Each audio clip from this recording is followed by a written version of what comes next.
Muchísimas gracias. Muy buenos días, ciudadano presidente y demás magistrados del Tribunal Supremo de Justicia venezolano. Buenos días al señor ciudadano defensor público, igualmente a los presentes, y muy buenos días para todos los venezolanos y a la opinión pública colombiana que están a la expectativa de este acto en este solemne recinto de leyes, en este Congreso de la República de Colombia. En nombre del Estado venezolano, solicito formalmente la declaratoria de haber mérito para iniciar el enjuiciamiento del actual presidente de la República Bolivariana de Venezuela, Nicolás Maduro, ya que de la investigación preliminar adelantada por los fiscales del Ministerio Público, surgieron serios y fundados elementos que comprometen su responsabilidad en la comisión de los delitos de corrupción y legitimación de capitales. Estos delitos están previstos en el artículo 64 de la ley contra la corrupción y el artículo 35 de la Ley Orgánica contra la Delincuencia Organizada y Financiamiento al Terrorismo. Ahora bien, por cuanto los hechos están relacionados con la empresa Odebrecht, considero pertinente iniciar mi exposición explicando el modus operandi utilizado por Odebrecht en varios países latinoamericanos. Esto va a ayudar a comprender el caso penal que involucra a altos funcionarios del gobierno de Venezuela, principalmente al presidente de la República, Nicolás Maduro Moros. En los últimos 15 años, Odebrecht ha tenido o tuvo una incidencia en forma determinante en muchos países de la región para obtener contratos destinados a construcción de aeropuertos, puentes, refinerías, presas, plantas eléctricas. Ellos, mediante sobornos a funcionarios públicos y personas vinculadas a la aprobación de pagos, contratos y permisos de obras, avanzaron en esa posesión en la región contractual, en la región respecto a los contratos. Para este fin, Odebrecht creó una oficina que denominaron División de Operaciones Estructuradas, la cual era una empresa dentro de la empresa. Era una estructura empresarial paralela. Ellos la utilizaban para manejar los negocios ilícitos y que funcionaba con su propia contabilidad. Fíjense, ciudadanos magistrados, ellos tenían personal especializado y fundamentalmente programadores que diseñaron y manejaron un sistema secreto de mensajes encriptados en los que las personas no tenían nombres, sino tenían códigos. La mencionada estructura creó una red de empresas fantasmas o de maletín, de ingeniería, de construcción, de consultoría, de asesoría. Se redactaban contratos falsos, con facturas falsas, presentadas por clientes falsos, para respaldar el pago de sobornos. En la movilización de millones de dólares y pagos de sobornos, utilizaron una entidad financiera con sede en Antigua. Esta entidad financiera se llama Overseas Bank. A esta entidad incluso ellos intentaron comprarla para poder hacer sus operaciones, tener más libertad para hacer sus operaciones. No lo lograron. Sin embargo, pagaron cerca de 4 millones de dólares para adquirir 51% de la sucursal en Antigua de Mainz Bank, cuya sede principal está en Austria. O sea, ellos necesitaban un banco para poder hacer sus operaciones. Y bueno, adquirieron más de la mitad de uno de ellos. Aprovecharon esta entidad financiera en gran medida, para pago de sus sobornos y hacer actividades ilícitas. Contablemente necesitaban solapar ese flujo dinerario producto de la actividad criminal que realizaban. Esto era toda una estructura de corrupción.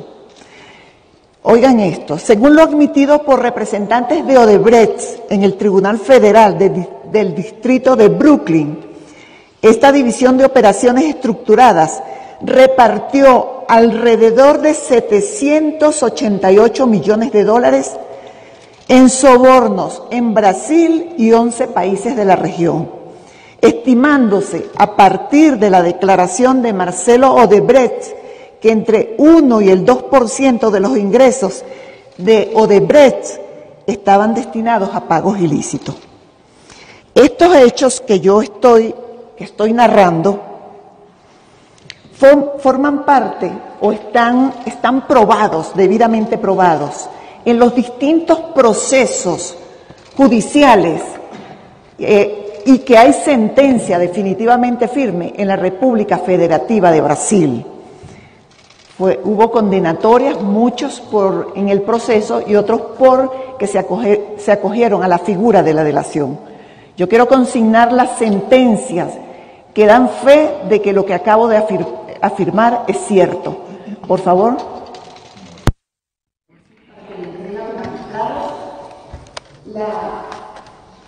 La prueba de que lo que estoy afirmando es cierto. Mediante esta estructura criminal, Odebrecht financió campañas presidenciales, campañas de gobernación y campañas de alcaldía, para asegurar la continuidad de las obras, de los pagos y la obtención de nuevos contratos. Ahora bien, pero el caso de Venezuela fue verdaderamente escandaloso.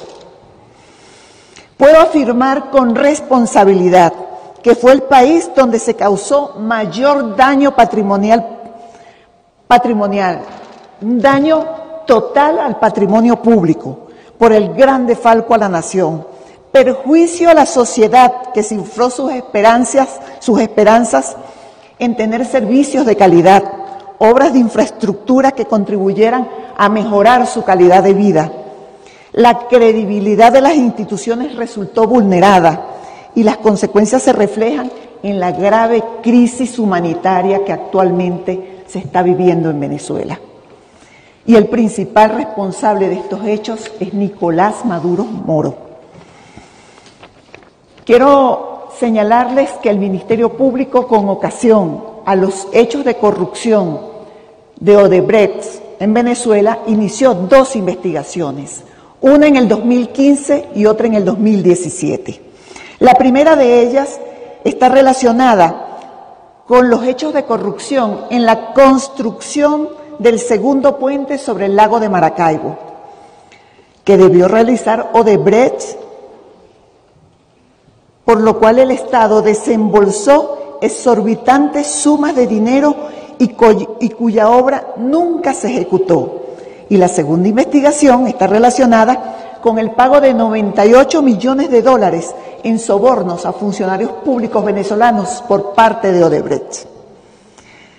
De la investigación se verificó que toda la trama de corrupción se inicia a partir de este convenio.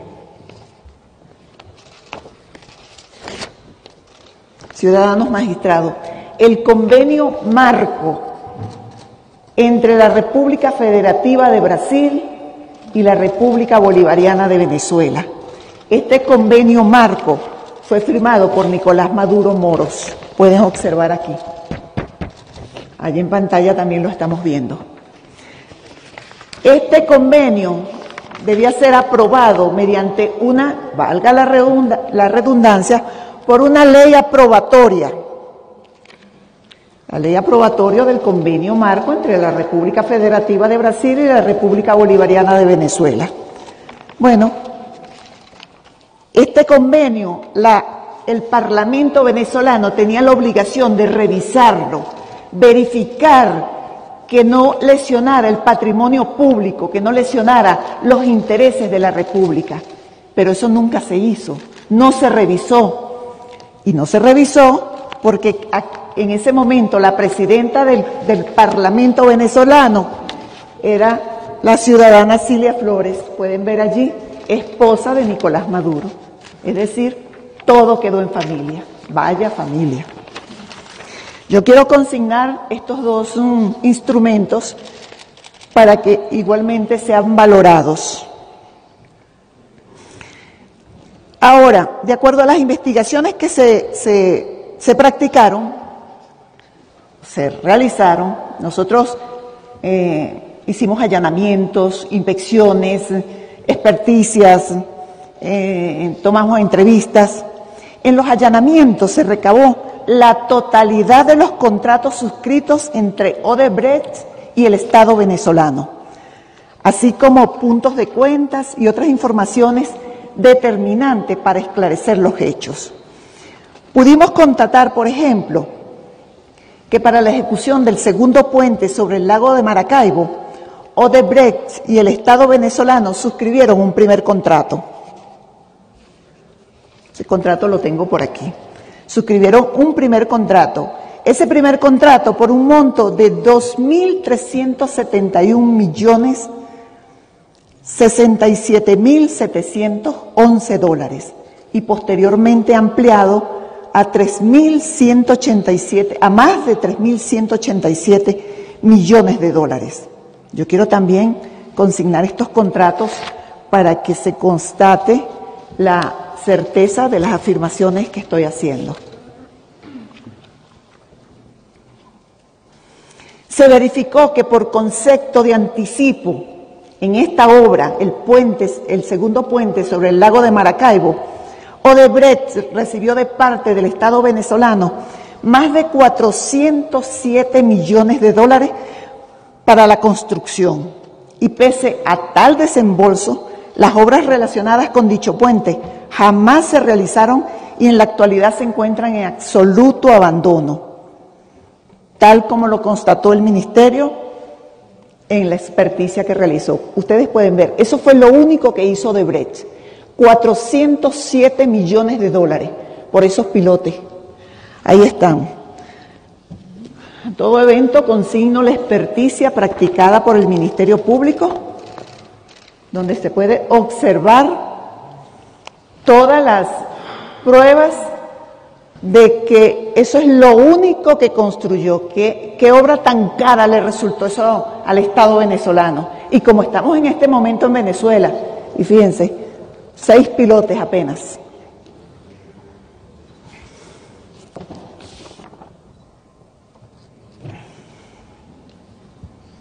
Se verificó igualmente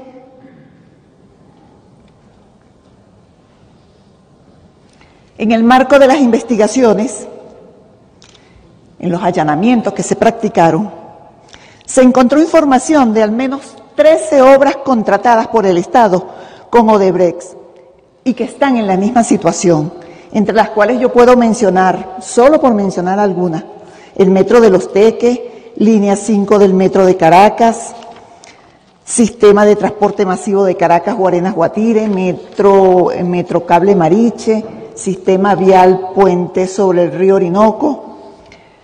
Creo que esa lista nosotros la consignamos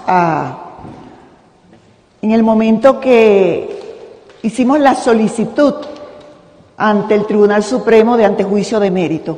¿Tenemos la lista? Sí. Por favor, públicala. La lista. Ahí está. Y fíjense, todos los que firman los contratos. González López, director del SEBIN, suscribió uno de los contratos de una obra inconclusa que se pagó y no se ha hecho. Diosdado Cabello, Jaimán El Trudi, González López, otra vez. Todos esos, ahí están los montos de los contratos y las copias de los contratos, los puntos de cuentas y toda la información respecto a estas 13 obras constan en el expediente que fue consignado en el momento que se presentó el antejuicio de mérito. Okay. También se obtuvo copia de los puntos de cuenta y de los pagos por parte del Ejecutivo Odebrecht en el periodo comprendido entre agosto de 2011 a marzo de 2014.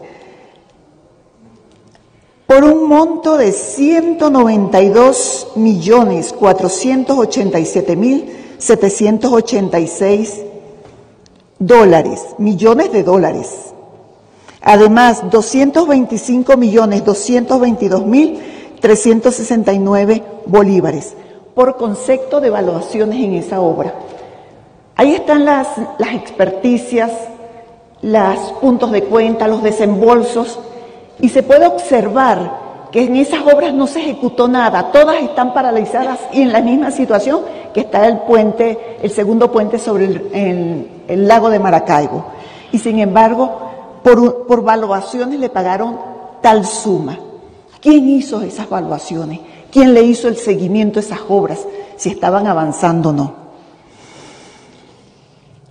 Lo cierto es que, de acuerdo, en el marco de las investigaciones, de acuerdo con las normas de cooperación en materia penal, el Ministerio Público solicitó a la República Federativa de Brasil información de documentos relativos a Odebrecht y que permitieran entrevistar a determinadas personas, algunas de las cuales ya habían rendido testimonio o se habían acogido al beneficio de la delación y habían sido condenadas. Efectivamente, nosotros logramos entrevistar, envié a la subdirectora contra la corrupción y a un fiscal con competencia en materia contra la corrupción a la República Federativa de Brasil a los fines de que obtuviera la información que requeríamos. En dichas entrevistas, entre ellas a Mónica Moura y Joao Santana, estos expresaron, entre otros aspectos, lo siguiente. Fíjense esto, ciudadanos y honorables magistrados.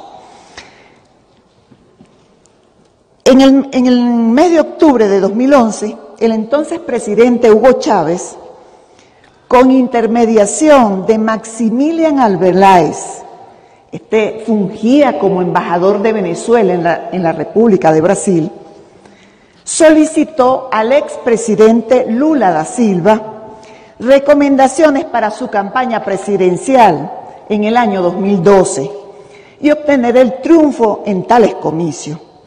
En virtud de ello, el presidente de Brasil sugirió la intervención del ciudadano Joao Santana, quien para ese momento manejaba una empresa de marketing político y campañas presidenciales en diversos países y gozaba de su confianza.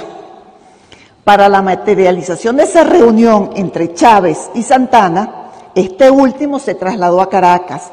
Por cierto que se trasladó en un avión privado, propiedad de Andrade Gutiérrez.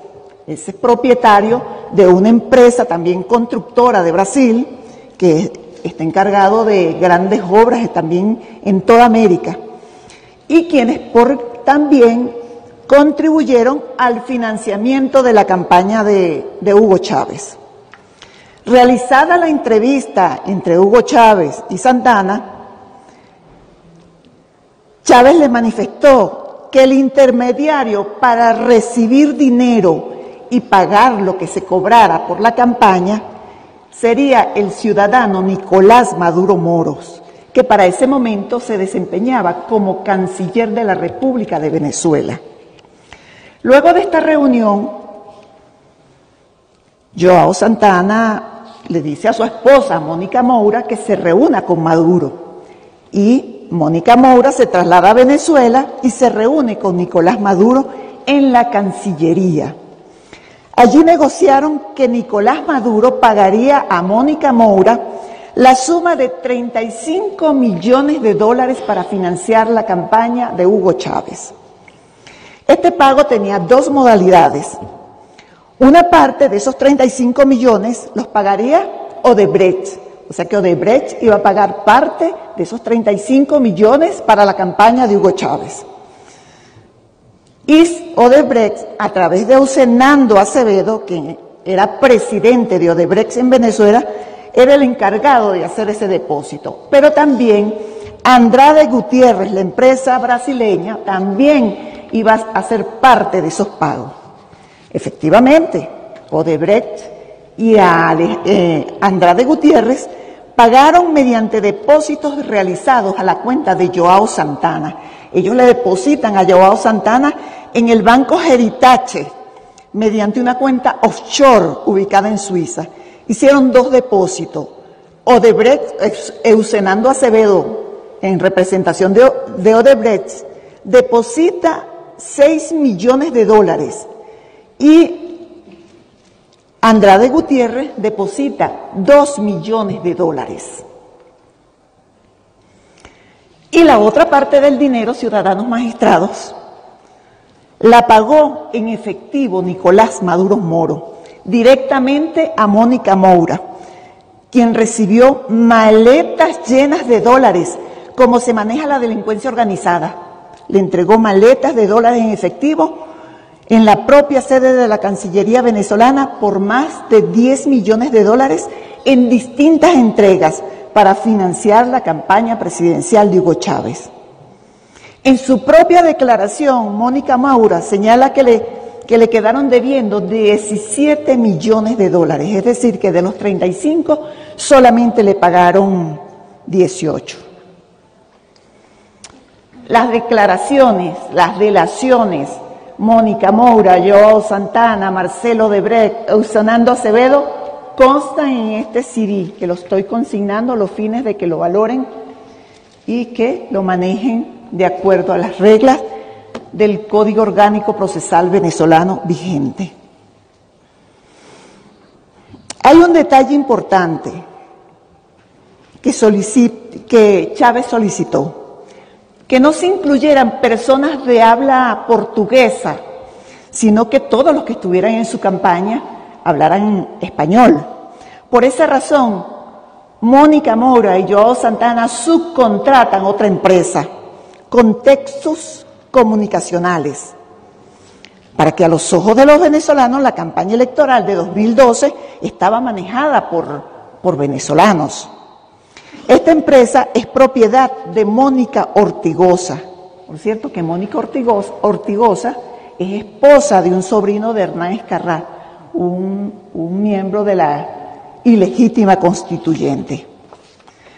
La totalidad de la estrategia de campaña estaba en manos de los brasileños. Contexto solamente aparecía públicamente, pero sin embargo cobró el 20% de lo que cobró Mónica Moura y Joao Santana.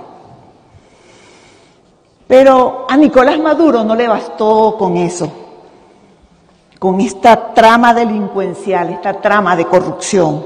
Por el contrario, le dio continuidad y le solicitó en el 2013 a la empresa Odebrecht, en la persona de Eusenando Acevedo, que le financiara su campaña presidencial y le pidió $50 millones americanos para su campaña, con el compromiso de que si ganaba las elecciones iba a favorecer a Odebrecht en diversas contrataciones públicas de infraestructura, iba a garantizar la continuidad de las obras en ejecución y aumentar el valor de los contratos, y especialmente iba a agilizar los pagos pendientes, cuyo costo fue estimado en $2.500 millones. Yo tengo, ya los voy a consignar los puntos de cuenta, porque vaya que se agilizó Maduro los compromisos que asumió con Odebrecht. Porque fíjense lo siguiente, fue tal el compromiso que tuvo Maduro con ellos, que él toma posesión el 19 de abril de 2013. El 4 de mayo de 2013 ya estaba aprobando el punto de cuenta para los desembolsos de los dineros a Odebrecht.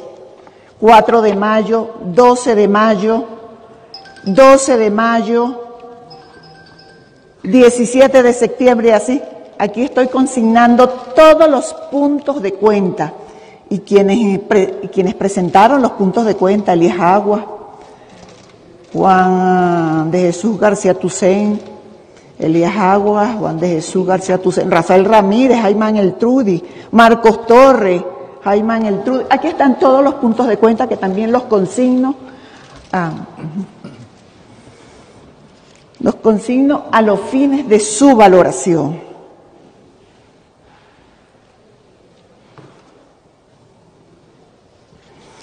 Fíjense, esto es un detalle bien importante. Ahí están reflejados la descripción general de los puntos de cuenta. Por supuesto, todos se detallan en la totalidad del instrumento. Es tal que la prioridad de Maduro, de Nicolás Maduro, el presidente de Venezuela, no fue la situación que en ese momento ya se estaba viviendo en Venezuela, sino que la prioridad para él fue la ejecución, en la ejecución del gasto público, pagar a Odebrecht, pagar obras inconclusas y paralizadas. Y más grave, el año pasado, en febrero del año pasado, dijo que iba pagó, entiendo, para la continuación de las obras. Y este año volvió a decir lo mismo, que van a continuar trabajando en las obras de Odebrecht. Y ese dinero que se desembolsó, ¿dónde está? Bueno, pero él le dio prioridad a las obras a pagarle a Odebrecht por unas obras inconclusas y unas obras que no había claridad sobre ellas. Indudablemente que eso demuestra el compromiso delincuencial que he venido mencionando. Un inmenso compromiso delincuencial. La investigación pudimos constatar, a través de ella, que Nicolás Maduro efectivamente cumplió con la contraprestación acordada en perjuicio de todos los venezolanos. De los 50 millones de dólares que Nicolás Maduro le pidió a Ulcenando Acevedo, presidente de Odebrecht en Venezuela, le entregó solamente 35 millones de dólares.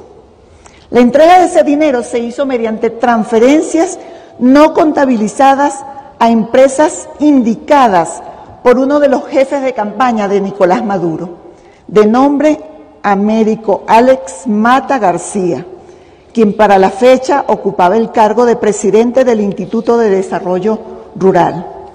Por cierto que este personaje fue sancionado recientemente por la Oficina del Tesoro de los Estados Unidos. Los depósitos que se hicieron en las cuentas indicadas por Américo Mata fueron hechas por Hilberto Silva, Luis Eduardo Soares y Fernando Magliasio, utilizando para ello el banco Main Bank de Antigua, el banco que Odebrecht tenía el 51%. O sea que todo quedaba así como en familia. Yo quisiera, a todo evento, entregar también, a los fines de la valoración, extractos de las cuentas bancarias que fueron utilizadas en todas estas operaciones. De acuerdo a la multiplicidad de elementos recabados, el Gobierno Nacional, por instrucción directa del presidente de la República, primero Hugo Chávez y después Nicolás Maduro, suscribieron contratos con la constructora Odebrecht para la construcción de grandes obras de infraestructura. Y la corrupción llegó a tal límite que dicha empresa aportó grandes sumas de dinero a las campañas electorales de ambos candidatos a cambio de nuevas obras, algunas de ellas con importantes sobreprecios. Pueden valorarlo en la experticia que acabo de consignarle, cómo se evidencia el sobreprecio que hay en un caso concreto, el segundo puente sobre el lago de Maracaibo. Y también con el aval de que no se produjera ninguna supervisión o presión para la culminación de las obras o cuestionamiento de la calidad de estas, porque las obras nunca fueron supervisadas, las obras nunca fueron evaluadas. Eso es un monumento a la corrupción. Podemos ver los puentes que están inconclusos. Dígame la obra que conduce a Guarenas, Guatire con los Teques. Esa es una obra que no es imposible terminar. ¿Cuál es la inversión que tendrá que hacer el Estado para culminar esa obra? Eso es lo que explica que durante años muchas de las obras no tuvieran avance y que además el Estado no ejerció ninguna acción para procurar su culminación o sencillamente demandar el incumplimiento. Esto pone en evidencia los lazos de complicidad entre Nicolás Maduro y la empresa Odebrecht, quienes generaron importantes daños al patrimonio público. Pero más allá del daño a la economía nacional y al patrimonio económico, el legado de Odebrecht para la región y especialmente para Venezuela lo conforma haber instituido una red de corrupción con altos funcionarios del Estado, la mayoría de los cuales nosotros los tenemos plenamente identificados. Ahora, todas estas acciones ejecutadas por el ciudadano Nicolás Maduro Moros están previstas en nuestro ordenamiento jurídico como delitos, están previstos como delitos de corrupción en la Ley contra la Corrupción y legitimación de capitales. Respecto al delito de corrupción, señala la norma que se configura cuando el funcionario público efectúa algún acto que sea contrario al deber mismo de sus funciones, al deber que las funciones le impongan, o reciba, se haga prometer dinero o una utilidad, bien para sí mismo o mediante otra persona. Y Nicolás Maduro Moros incurrió en el delito de corrupción cuando, actuando en su condición de presidente de la República, funcionario público, a cambio de importantes sumas de dinero provenientes de la empresa Odebrecht, ejecutó actos contrarios al deber legal que le imponía su condición y afectó gravemente el patrimonio público del país. Estamos frente a lo que la doctrina denomina consenso lucrativo, el cual se configura entre el funcionario público, en este caso Nicolás Maduro, quien se benefició con importantes cantidades de dinero, y por la otra parte Odebrecht, quien fue beneficiario del acto ilícito o indebido. El objeto material sobre el cual recayó la conducta típica lo constituye las retribuciones o las utilidades, que no se le deben al funcionario, sino que lo obtiene de forma ilegal. Y sin olvidar que el 232 constitucional establece que el presidente o presidenta de la República es el principal responsable del erario público. Él es el principal contralor, el principal auditor, el principal padre de familia que tiene los recursos del Estado, que tiene el patrimonio público, los bienes públicos, los bienes del Estado. El otro delito que ha cometido Nicolás Maduro es el de legitimación de capitales, también denominado lavado de dinero, blanqueo de capitales, y constituye el modo de asegurar dinero y bienes producto de las actividades ilícitas e integradas al sistema económico legal con apariencia de haber sido obtenidos de forma lícita. En el presente caso, Nicolás Maduro recibió para sí una gran cantidad de dinero proveniente de la empresa Odebrecht, la cual supuestamente invertiría en su campaña electoral. Para esta transferencia de dinero simularon una operación mercantil lícita, mediante la cual encubrieron la ilegalidad del origen de los fondos, el cual provenía de un hecho de corrupción. El delito de legitimación de capitales tiene por objeto tutelar la circulación de los bienes en el mercado, pieza fundamental del orden socioeconómico, cuyas bases se encuentran en nuestra Constitución, en el artículo 299. En pocas palabras, lo que se busca tutelar a través de la tipificación de la legitimación de capitales es la transparencia del sistema financiero y la seguridad del tráfico comercial.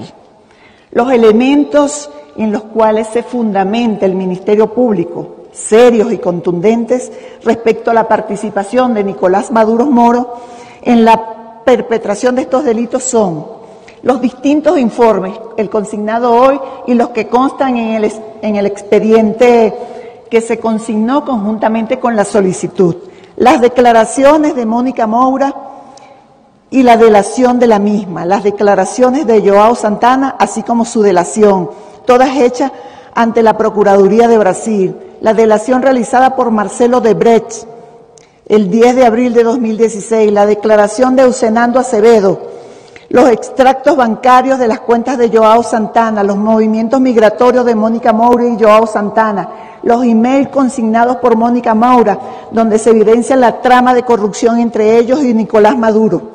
Consideramos que Nicolás Maduro fue quien orquestó todos estos hechos de corrupción, los cuales necesitamos develar hasta donde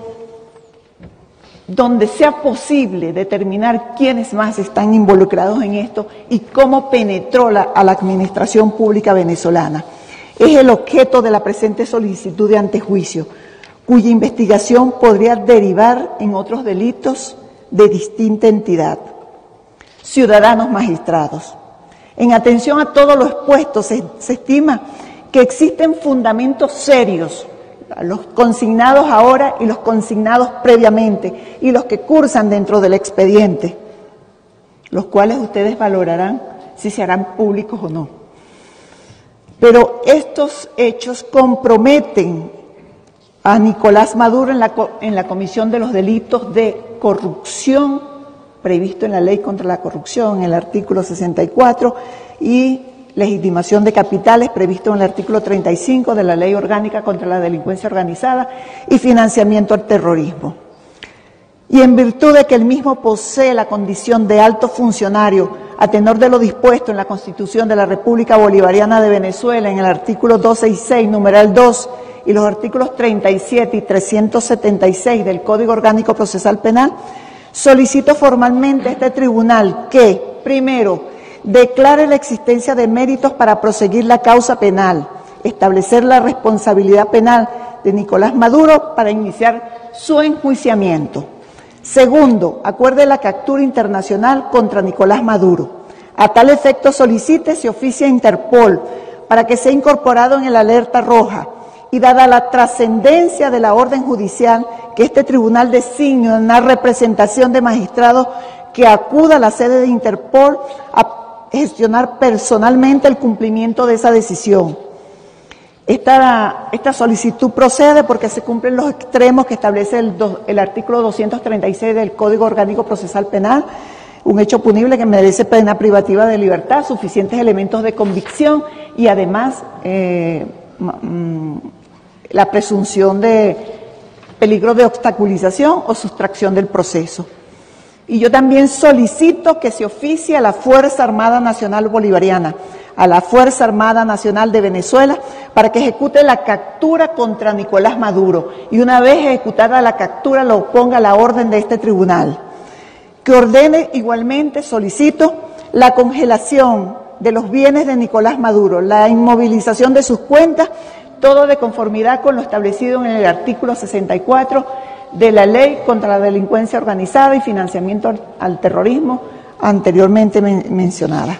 Es todo, ciudadanos magistrados. Espero que se haga justicia.